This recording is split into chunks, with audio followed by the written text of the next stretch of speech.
Welcome everyone to episode 6 of Darcel Disappoints, a collection of conversations with me, your host Benjamin White, and Craig Redman, creator of Darcel.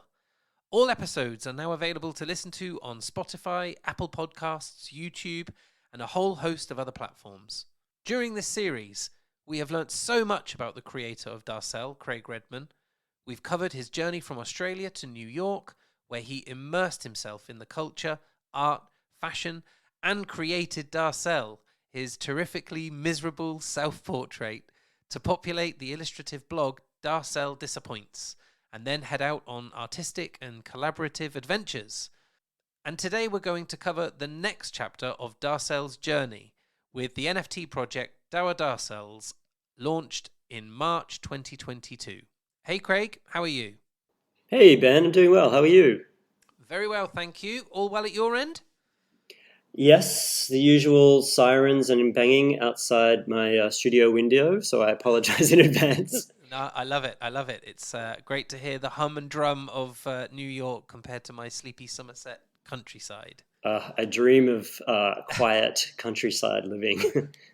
This is a great opportunity, actually, because this episode allows us now to talk about a completely different element of Darcel and also like a completely different element of creativity, of communication, of commerce, like what some would call the future, I guess, of the internet, and that is Web3 and NFTs. Yes, two big words that mean kind of a lot and are pretty complicated. And I think maybe we should try and explain the two a little bit for folks that aren't involved in each at the moment. Kind of simplify things a little bit. So why don't we go back to basics then before we get into the detail of the Dour Darcels collection? Should we talk about what Web3 is and what NFTs are in their simplest terms? Yeah, let's try to keep this as simple as possible. So Web3 kind of refers to what we're kind of hoping, thinking will be the next generation of the internet. Web2 is essentially where we are now, where we have big players like Facebook, Twitter, Instagram who kind of control Google, etc., who control the internet. Web3 is taking control away from those big players and putting it in the hands of the individual. So it's decentralizing the internet. That's the simplest way I can think to explain it. Absolutely. And I guess to that end, what we mean by that as well is people get to choose how they consume content, what content they consume and when, and also kind of their data then, how that's handled. So they can choose to own NFTs that allow them to plug in to a particular product or a brand or a community, and in doing so, that's the content that they're choosing to consume. Not like Instagram or Twitter, where you've plugged in some search criteria into their search, and the algorithm just kicks back a whole load of stuff that you never expected to read or see or listen to. Exactly. And I think, there are lots of subsets within this for how NFTs function within Web3, but another way is to use your NFT as your identity. It's a way of using a particular piece of artwork to identify yourself within Web3 too. It's a pretty simple kind of explanation, but like it's one way that NFTs, I think, tie into Web3. Absolutely. Yeah, so if anybody is listening to this for the first time and they're really discovering Web3 and what that might all be about, I'm going to add some useful links to the description on this podcast and they can do some more research afterwards. So, using this technology, you were able to create Dour Darcels, the collection of NFTs. Can you tell us about the time that led up to making that decision? Yeah, I mean, I definitely got into NFTs mostly during the pandemic when a lot of people did. It was a time where we were spending a lot of our time in front of computers. So it allowed people to kind of discover this new medium, this new kind of technology. And that's where I really went deep into it. And as I was like following different NFT projects, I started to think, well, I've kind of already done this before. And I was thinking about an exhibition I had back in 2012, where I did 150 different Darcel portraits of various fashion, pop culture icons. At that exhibition, I call it in Paris, people would kind of take photos of the Darcel they thought looked most like them. And then folks started using those images as representations of themselves on social media.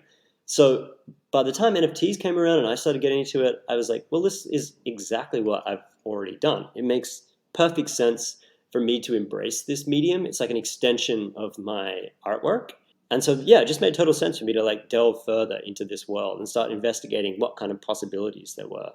It's really exciting too, because obviously you, back in 2007, 8, you made a really conscious decision to make Darcel a very, very simple character with, the egg on stilts, as we've called him. And so, then being able to apply small trait changes that then give the character, or, the design, a complete new lease of life and a new look and a new image, that really leans into kind of your intention all those years ago. You've hit the nail on the head, exactly. Most NFT projects are kind of based on this simple form of a different type of character, whether it's a ape or a made up character, and then you add traits, what is called in NFT world traits on top of that. So different hairstyles, different kinds of glasses, different accessories, different smiles, etc. And those principles were exactly what I did for that exhibition. It was like, how do I use different traits to turn Darcel into different personalities? So yeah, the more I got into NFTs and the deeper I got into it, the more the two kind of made perfect sense. Both Darcel and NFTs and Web3, it seemed like the perfect mix together. Great. Let's then focus on the design. Let's talk about the creative process, because Dour Darcels, the collection, they don't look like the Darcels in your blog. Exactly. The original Darcel is a 2D character, and the Dour Darcels, the NFT project, is 3D. They have dimension. And it was a very conscious decision. Um, I wanted the project to be its own thing, Dour Darcels. I wanted it to be, somewhat separate from Darcel, to look like its own entity. And I also wanted the artwork to like represent this transition from Web 2 to Web 3. And I wanted there to be a visual pun on that as well, right? Like a conscious decision to have switched from Web 2 to Web 3. So that's kind of why I went with this more dimensioned kind of feeling to the artwork. I also always had in mind that one Simpsons episode where Homer like suddenly finds himself in like this 3D world and is very confused about the whole thing. And that was kind of in my mind too, like that kind of pun on popular culture, that play on something that's happened before. That's amazing. I know the episode where he kind of gets sucked into the black hole and he ends up Exactly. on I remember that so vividly. And so, what was it like then, that creative process of creating these Darcels in a different fashion, and also like thinking about how many traits you would need and all of that stuff? Like, it must have been a big body of work for you to kind of undertake. Yeah, easily the most ambitious creative project I've ever undertaken. The final output for the project was 10,000 NFTs, so 10,000 separate pieces of artwork created out of these traits that we've talked about. So when I kind of sat down to start figuring this out, what I did was use Darcel as the base, and then I started sketching out ideas for the different kind of traits that I could add. So I think initially I was like, oh, maybe I need like 40 or something different traits. I can do Darcel t-shirts, I can do mustaches or earrings. And very quickly I realized that I'm going to need a lot more of that. You can certainly create a big collection with as fewer traits as that, but I really wanted each Darcel, each of the 10,000 NFTs, to read pretty separately from other NFTs within the project. I wanted them to have their own identity. And to do that, you need a lot more traits. So I think that the grand total, I can't even remember anymore, but it's something like over 150 traits that are used within the collection. And then you kind of create all 10,000 NFTs in different combinations of those traits. That's amazing, and must take an awful lot of work. I think the result is fantastic. Like, as you say, each Darcel is individual, and they look individual too, right? You can pick different characters. You can see that like particular Darcels would lend themselves to different types of people, and obviously you've got male and female like haircuts and all of those kind of things. Like, are you pleased with the outcome of the collection? I love it. It every time I look at a single piece of artwork from the collection, I really it makes me so happy. I really, really admire it. One of the cool things about this process was that I have designed and worked on Darcel for so long by myself, working with two of my friends. Uh, Impact and Bonbon are their Web3 pseudonyms. They were the 3D artists on the project. So I worked with them to kind of create this new version of Darcel. And being able to work with other people on the artwork was really fulfilling. It was great to be able to experience that process together. We worked on it for probably 6 months by the time we minted the project. Minting is when you kind of release the project to the public. And yeah, like you mentioned, a lot of the thought was put into the traits. Like, how do you create traits that people will be able to relate to, right? You want to be able to see something of yourself in the traits that makes you want to be part of the project. That's part of the fun. And another really important thing to me, which actually weirdly not a lot of NFT projects like this do, is I wanted to specifically make it like 50% female as well. It's a very dude-centric space, but I really wanted to make sure like every type of representation was there in the collection. I love that, and I think it comes across really clearly.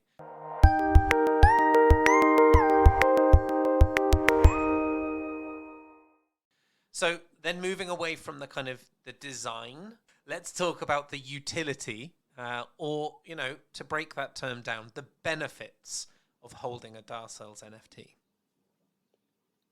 Number one benefit is that you get to own an incredible piece of artwork. That is always the core of who I am. But in addition to that, of course, over the past year, so we minted like a year ago, this is around our year anniversary, which is pretty exciting.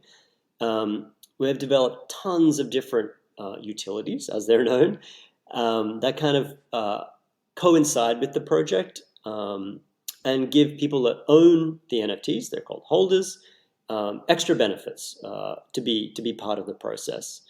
One of the big things that we did that I'm most proud of is that we developed a whole other 10K collection, a collection that we called Dour Fits, which we gave to holders of the project for free. They could then use that collection in a game that we also developed called Dour Fits. It's a blockchain fashion game where you can style your Darcel using the traits of different NFTs that you own and kind of compete in competitions against other holders for prizes. But to me, those two kind of achievements are the biggest things that we've done in the last year and the most fun to work on. Absolutely. And I think they also allow people to take their Darcel and, as you say, allow it to kind of represent them in the digital world, whether that be through social media or some of the exciting things that are kind of being built through Web3 in terms of like metaverses and games and all those different things that people are using. Having a character that represents you is something that's really important. And the Dour Fits platform that you've built really does allow people to take like a base character that they love and that represents them, but by owning other Darcels with other traits, they can kind of use those other traits to dress their character up for different occasions and circumstances and for fun, right? And they can download the pictures of those and they can use them to kind of demonstrate their character in different scenarios. Yeah, exactly. It's building a platform where you can essentially create your own personal brand using the platform. If you want to use your Darcel to say Happy New Year, you can use Dour Fits, the platform, and have your Darcel holding a champagne glass as an example, putting on a party dress as an example, and be able to save those images and use them on social media to help and to build your own brand. It's pretty interesting. More on Fits, like, why did you want to create a game like this? Most importantly, it's a way that holders of the NFTs can kind of come together as a community. If you're participating in one of the events that we call them, where you style to the theme of, say, Valentine's Day, you're able to create your own fit and then to be able to share and compare with different members of the community, which I love. It also brings together a couple of my favorite things, i.e. Darcel and fashion. I love the idea of like bringing those two worlds together. And also something that we do with the project quite a bit is we collaborate with different projects. We collaborate with like Web3 projects. We collaborate with traditional fashion brands. And we use DAOfits as ways to collaborate with them. So we'll collaborate with, say, Slam Jam, or an amazing Italian streetwear brand, where folks that held the NFTs could style their Darcel in a kind of Milanese streetwear, compete for prizes, and be able to mint items that they can then dress their Darcel up as. So it kind of ties in all these things I really like: fashion, community, and collaboration. Amazing. And I know they've been a lot of fun to join in with. And obviously, you have the other collection too, which is the Colette Darcels. And we spoke with Sarah from Colette beforehand. And I know that obviously those traits are also able to be used in the Fits game too. Like, do you want to quickly speak about the Colette collection? Yeah, the Colette collection is an extension of the collaborative uh, kind of process Sarah, who is the owner of Colette, and I have had for the last 10 plus years. We've been working together on many, many different projects and putting together an NFT collection for their anniversary at the time made a lot of sense. It's kind of like using new technology to be able to collaborate together in new ways. We created a mini collection of only 25 Colette Darcel NFTs. And yes, all the traits that we developed, special Colette traits that we developed for that collection, are also available in Dour Fits to again restyle your Darcel to however you feel for the day. It's cool to be able to like bring our Colette and my collaboration into this kind of new technology. It's fun.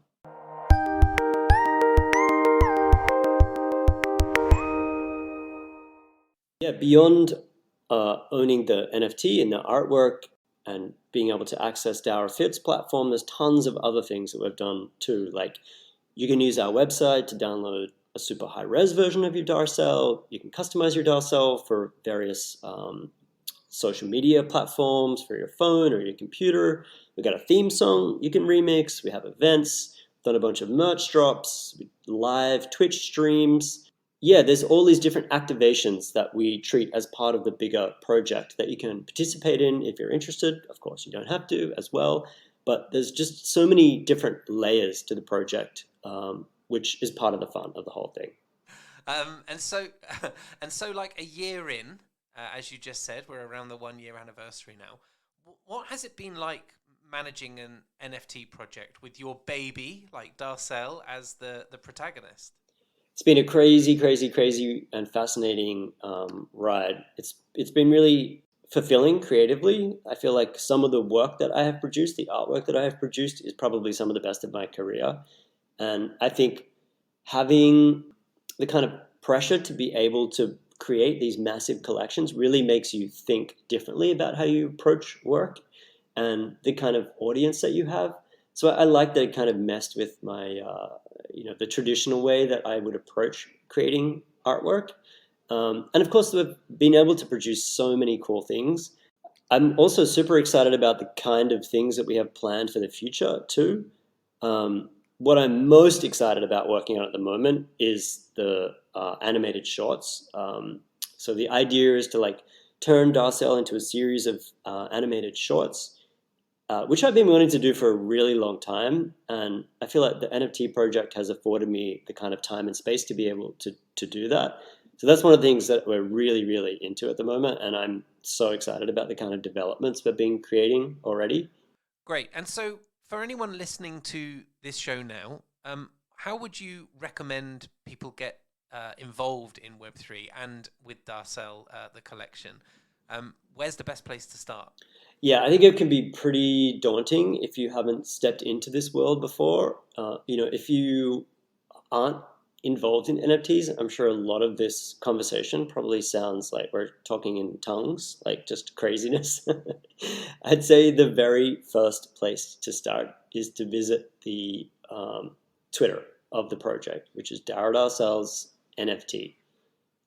It probably gives you a good summation of the kinds of things that we've been creating with the project, and gives you a bit of a general overview um, of the future and the community involved too. The next step from there is to join Discord. Discord is where most NFT platforms have the kind of base for their community. So that would be the next step too. It can definitely be a lot. I would say to start on Twitter is probably the best, gentlest place to figure out your kind of interests in NFTs. Yeah, I think once you're kind of comfortable with Twitter, I'd recommend like trying to find resources on Twitter or folks that you've listened to that you feel comfortable with. And then that will give you a better handle on how the space works, how NFTs work. You can also visit our website, by the way, dourdarcels.io, and it will give you a good synopsis of the project so far. It's a cool place to start. Great. Well, I think we've done that justice in terms of not making it too complicated. I know that you and I really didn't want to kind of bamboozle people with this notion of Web3 and NFTs, and I think that's a really, really useful start. And that kind of concludes episode 6 of Darcel Disappoints. It's been fantastic learning more about Dour Darcels, the collection, Craig. Are there any final thoughts from you? Yeah, I would just encourage everyone to check out the project. It's really fun, and it's definitely like an interesting way to like move forward from what conventional art can be. It's a bit of a mind bend for sure, but once you get into it, you really kind of embrace where we're headed and the new technology. It's really really fun. That concludes episode 6 of Darcel Disappoints. It's been fantastic learning more about Darcel with you, Craig, and then obviously Dour Darcels, the collection. So I just want to thank you so much for joining me for these conversations. They've been a lot of fun. And also thanks to everybody who's listened and given us feedback. It's also been great to share this story.